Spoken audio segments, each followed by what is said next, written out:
Our next speaker this evening is Brad Taylor.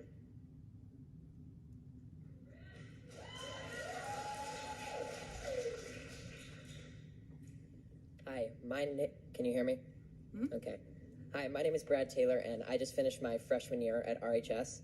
I've been a part of District 196 schools now for 10 years, and I'm going to give you a glimpse today of what's actually going on inside these schools. Despite the board's attempt to deny it, District 196 schools are quickly becoming a place where promoting activism is actually more important than promoting education.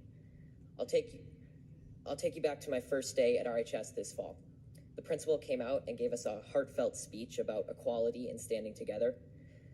He began to list countless races, such as Latino, Asian, expressing how much they matter and how important they are.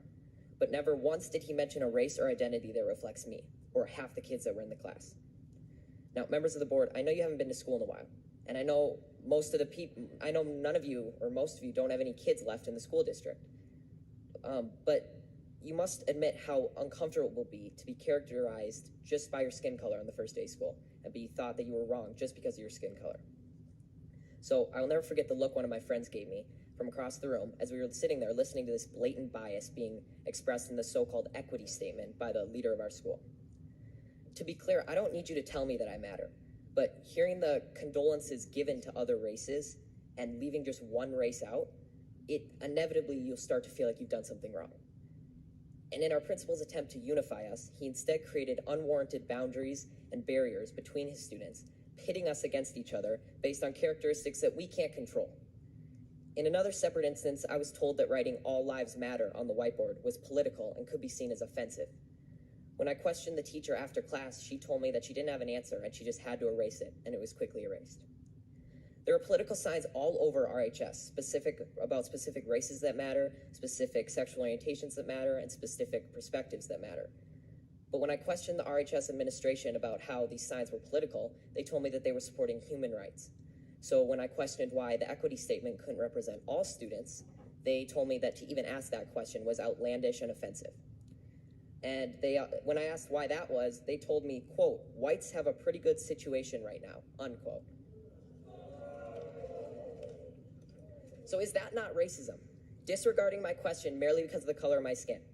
To be honest, after enduring a year of the people in charge telling me that I'm a racist and I'm privileged and pointing out our irreversible differences, I've never noticed race more. And it's becoming the first thing I notice when I meet someone, which has never before been the case. RHS administration confidently told me that RHS students and staff are happy with their equity statement. But from my experience in talking with other students, this is not the case.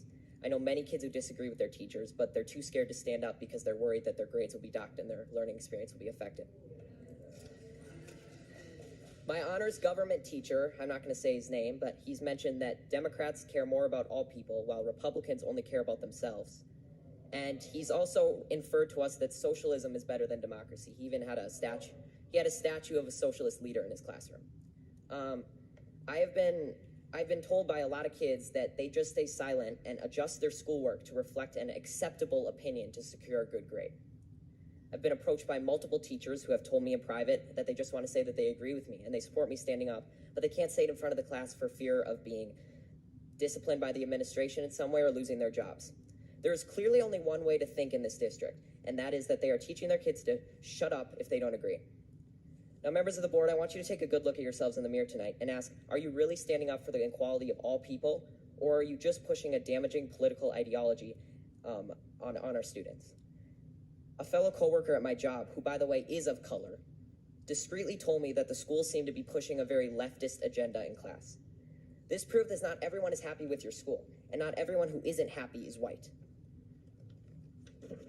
Now, due to all these instances I've mentioned and many more that I can't fit in this 5-minute speech, I have decided to leave this district and continue school on a private Christian school online.